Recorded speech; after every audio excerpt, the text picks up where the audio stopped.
Honest J. Nowak. Coming at you live. Alright.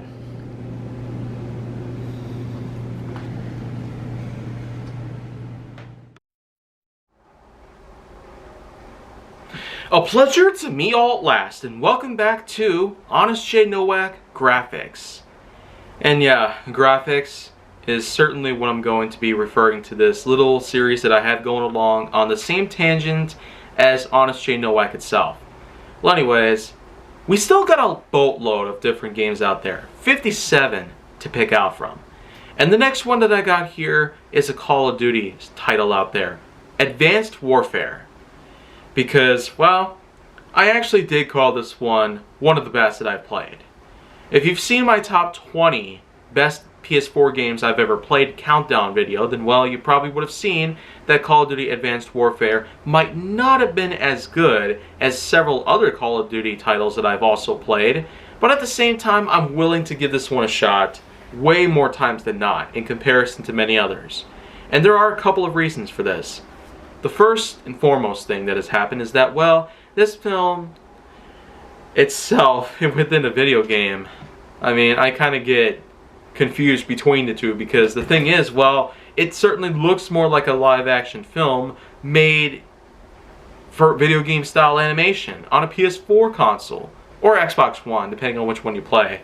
But anyways, Advanced Warfare was in fact one of the first to utilize motion capture technology as a way to animate the characters. It's made to look realer than ever, much more realer than ever. And I'm certainly not surprised, because getting to know the series itself and how much it has progressed since 2003 alone, knowing how far it's already gotten, nearly 20 whole consecutive long-running years, and 2014 seemed to be a pretty big high note for the Call of Duty franchise as we know and love it today. Advanced Warfare is something that some people have heavily criticized on for some things out there. Mostly with game mechanics and graphics and some other things out there relating to the game itself. But I'd say that it's a fantastic title out there. And there are, again, a couple of reasons to this.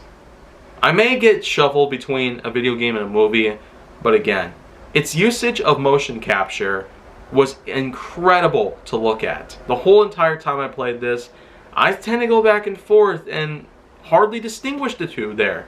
If it's a movie, then well, it looks like a movie. If it's a video game, it plays like a video game. Man, it feels more like a feature film though. The kind of cutscenes it utilizes really does help to justify this fact alone. But when you get to look at many other things though, including its setting, well, it is obvious that it does take place quite a ways away from now, and the fact that it also utilizes several different groupings out there. You have a group out there that's known by the name of Atlas. And this group is in fact founded on the ways of protecting humanity from all sorts of things out there relating to crimes, terrorism, and whatnot. But this game does in fact have lots to do with many other things itself. Because, well, the thing is, you play as a few different characters out there. Mostly by just one. And the plotline does in fact start off on a pretty high note, with Kevin Spacey being introduced. Yeah, that's right. The same guy who was from great films back in the day, like Outbreak, A Bug's Life, and 21. I mean, there's been a boatload of different films out there that Spacey's been a part of, and this is certainly one incredible actor by any means. But Spacey's role in this game is just probably one of the greatest we've ever seen. From being a protagonist in the game, one of the main protagonists, to turning into the main antagonist in the entire game. It's almost like with Call of Duty Modern Warfare 2, the way that General Shepard had worked with the American forces alongside Task Force 141 and ended up betraying them pretty much after recovering Makarov's info from a DSM module, pretty much. It's very similar to that. The way that Spacey's character, Jonathan Irons, pretty much goes in and betrays the others just like that. Especially after they find out what Irons' plans really are in terms of, well, global domination with Atlas itself.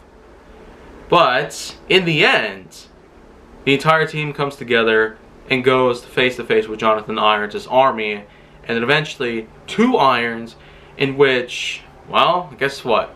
There's that famous ending clip in which Mitchell, the main protagonist whom you play as, ends up slicing off an artificial arm that Irons had given. Man. Mitchell receives a prosthetic arm with some robotic capabilities, and then slices it off in order to kill off Irons for good. Wow. That is an impressive, creative way to kill off the main antagonist. Man, who would have thought? How could the game get any better? Well, guess what? There, of course, is a multiplayer mode. An online tournament match setting inside pretty much every single Call of Duty game that we got so far in more recent years. Advanced Warfare, though, seems to be a little different because, well, guess what? I myself had once gotten the streak 4 consecutive wins in free-for-all matches. And if you're wanting to know what my secret is, then well, I simply used an LMG akimbo inside the game itself. The whole entire time I was basically taking out player after player after player. I managed to win 4 rounds in a row. And I was getting pretty close to finishing off a 5th round in a row, but no. I pretty much got beaten. It was very close though, so it probably would have been a 5 rounds in a row sort of clearance if it weren't for that loss.